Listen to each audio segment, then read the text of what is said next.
Pengakuan pelaku pembunuhan cucu Mpok Nori sempat ingin akhiri hidup.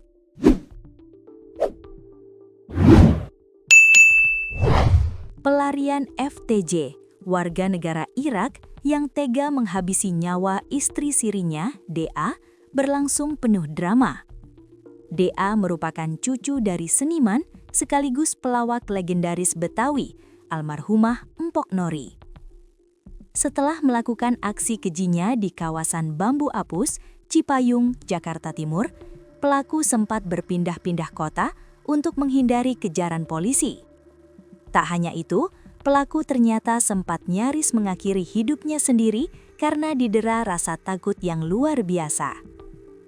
Panit 2 Subdit Resmob Ditreskrimum Polda Metro Jaya, AKP Vesi J atau PAH, mengungkapkan jejak pelarian FTJ dimulai dari Jakarta menuju beberapa wilayah di Jawa Barat.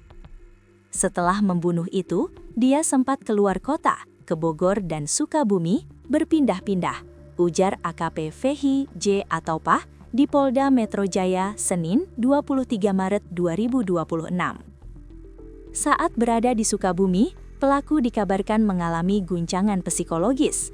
Rasa panik dan bayang-bayang dosa usai membunuh sang istri siri membuatnya sempat terpikir agar mengakhiri hidup. Pada saat di Sukabumi, dia memang sempat mau bunuh diri, tapi diurungkan niatnya, lanjut Vehi. Setelah mengurungkan niat untuk bunuh diri, FTJ justru memilih terus melarikan diri sejauh mungkin. Ia memutuskan pergi ke Pulau Sumatar tanpa tujuan yang jelas. Berdasarkan hasil pemeriksaan, pelaku tidak memiliki kenalan atau kerabat di Sumatera.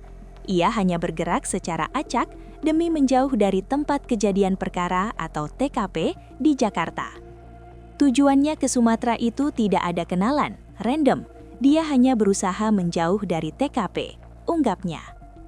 Drama pelarian FTJ akhirnya terhenti pada 21 Maret 2024. Tim Resmob Polda Metro Jaya yang sudah mengantongi identitas pelaku bergerak cepat melakukan pengejaran.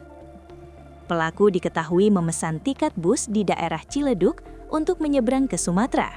Namun, polisi berhasil mencegatnya saat bus yang ditumpanginya sedang beristirahat. Pelaku kami amankan pukul 12.49 WIB, tepatnya di res area KM 68, Jalan Tol Tangerang Merak.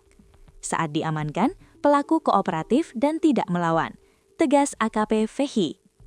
Kini, WN Irak tersebut telah ditetapkan sebagai tersangka dan mendekam di rumah tahanan Polda Metro Jaya. Ia dijerat dengan pasal 458, subsidiar pasal 468 KUHP tentang pembunuhan dengan ancaman hukuman maksimal 15 tahun penjara.